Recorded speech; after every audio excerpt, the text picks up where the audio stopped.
इस कहानी के पीछे का तर्क अगर आप समझ गए हैं तो आपका मन काबू में हो सकता है।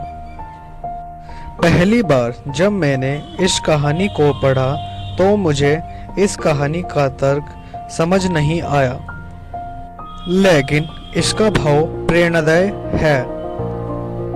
एक बार महात्मा बुद्ध किसी नगर से गुजर रहे थे। बुद्ध की नज़र एक कपड़े के व्यापारी पर पड़ी जो ही बहुत दुखी दिखाई पड़ रहा था। बुद्ध उसके पास चलकर गए और उससे उसका दुख का कारण को पता करा। बुद्ध ने कहा, अगर तुम मुझे अपनी चिंता का कारण बताओ तो मैं तुम्हारी कुछ मदद कर सकता हूँ।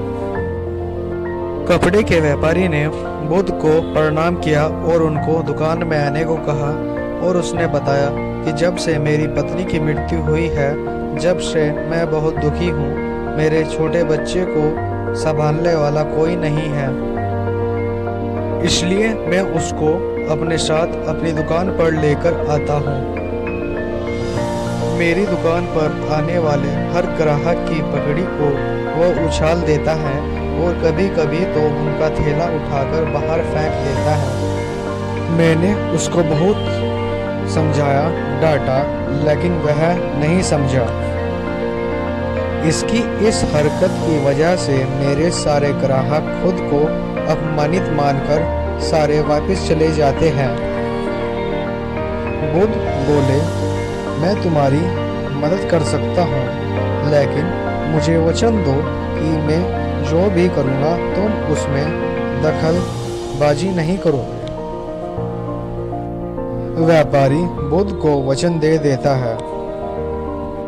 अगले दिन बुद्ध एक पगड़ी पहनकर आए और दुकान में ग्राहक की तरह बैठ गए। व्यापारी का बेटा आया और उसने बुद्ध की पगड़ी को उछाल दिया। महात्मा बुद्ध मुस्कुराए और बोले, बहुत अच्छा, जाओ उस पगड़ी को वापस लेकर आओ। बच्चा दौड़कर गया और पगड़ी को लाकर बुद्ध को दे दी। अगले दिन बुद्ध एक कुल्हाड़ी और एक लकड़ी लेकर आए। बच्चे ने फिर से बुद्ध की पगड़ी को उछाल दी। बुद्ध ने कहा, जाओ इस कुल्हाड़ी से तुम लकड़ी को काटो। कुछ देर के लिए व्यापारी को डर लगा क्योंकि उसका बच्चा छोटा था और उसे चोट ना लग जाए इसलिए, लेकिन व्यापारी को अपना वचन याद था।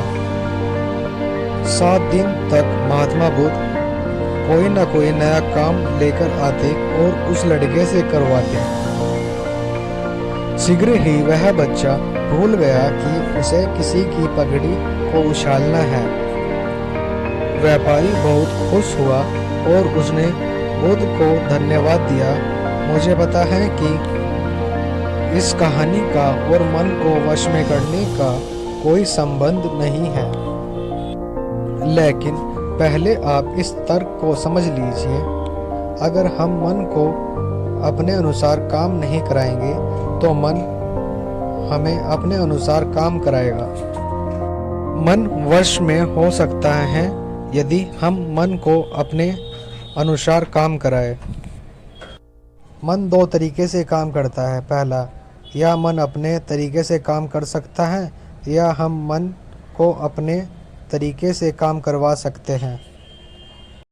से मिलने से पहले उस बच्चे का मन और दिमाग अनियंत्रण तरीके से काम कर रहा था।